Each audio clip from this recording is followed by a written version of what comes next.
সাধারণ কিছু নিয়ম যা জানা না থাকলে বড় বিপদে পড়তে পারেন আপনি অথবা আপনার প্রিয়জন।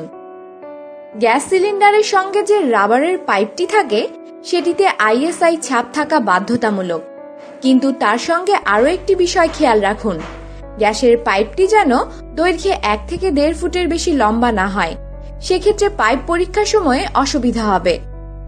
রেগুলেটরের নজলটি যাতে পাইপ দিয়ে ভালো করে কভার করা থাকে তার লক্ষ্য রাখুন। গরম বার্নারের সঙ্গে যাতে গ্যাসের পাইপ কোনোভাবে লেগে না থাকে তা খেয়াল রাখুন।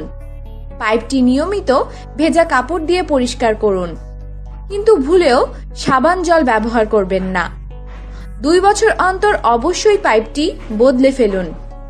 পরিষ্কার রাখার জন্য গ্যাসের পাইপটিকে কোনো কাপড় বা প্লাস্টিকের জিনিস দিয়ে মুড়ে রাখবেন না, সেক্ষেত্রে পাইপ ফেটে গেলে বা লিক হলে ধরা পড়বে না। গ্যাস লিক হচ্ছে বুঝতে পারলে বাড়ির কোনো ইলেকট্রিক অ্যাপ্লায়েন্স অন করবেন না। ওভেন রেগুলেটর বন্ধ করে জানালা দরজা খুলে দিন। গ্যাস লিক করার পরে যদি কিছুক্ষণের মধ্যে গন্ধ বন্ধ না হয় তাহলে গ্যাসের ডিস্ট্রিবিউটরদের অফিস বা হেল্পলাইন নাম্বারে ফোন করুন 1906। সিলিন্ডার থেকে রেগুলেটর আলাদা করে দিয়ে সিলিন্ডারের মুখে সেফটি ক্যাপও পরিয়ে দিতে পারেন। খালি সিলিন্ডার থেকে গ্যাসের রেগুলেটর খোলার সময় আশেপাশে কোনো মোমবাতি, প্রদীপ জাতীয় জিনিস যাতে না জ্বলে তা খেয়াল রাখুন।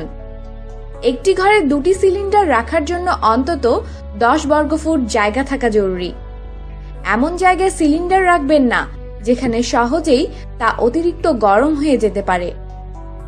সিলিন্ডারের উপরে কখনোই কোনো কাপড়, বাসন ইত্যাদি রাখবেন না। গ্যাসের ওভেনটি সবসময় সিলিন্ডারের অন্তত 6 ইঞ্চি উপরে রাখুন।